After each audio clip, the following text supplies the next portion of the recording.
พ่อแม่พี่น้องปองปายหมดสุกคนมื้อนี้มาพบกับบ่าวน้อยเช่นเคยเนาะบ่าวน้อยก็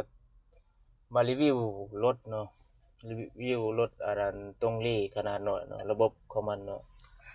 อันนี้ก็จะแม่นกงเตอร์อุณหภูมิของมันเนาะความร้อนเนาะอันนี้ก็แม่นกงเตอร์น้ำมันรถเนาะส่วนนี้ก็แม่นเข็ม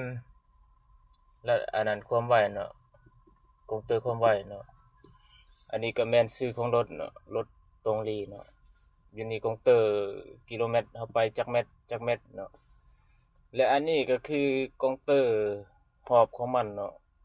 เฮาแล่นหอบส่ำใดเนาะอันนี้ก็คือกงเตอร์ลมของมันเนาะเวลาเฮาสตาร์ทรถแล้วก็เฮาเล็งเอาลมเนาะ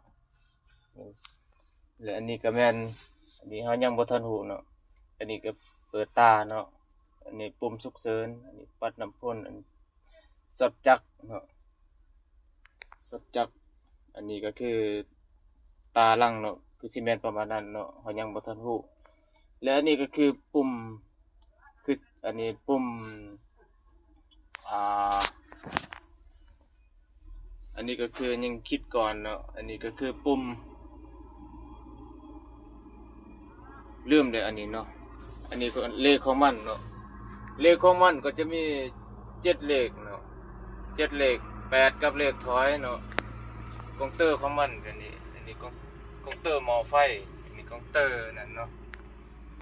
อันนี้บอลใส่น้ำมันเบรกมือเนาะมีแต่สำนีเนาะทีนี้ก็แม่นอ่าทีนี้ก็แม่นสวิตช์ยกด้ามเนาะวันนี้เนาะแล้วก็แม่นเบื้องท้ายนี่ก็แม่นเบรกมือเนาะอันนี้เบรกมือ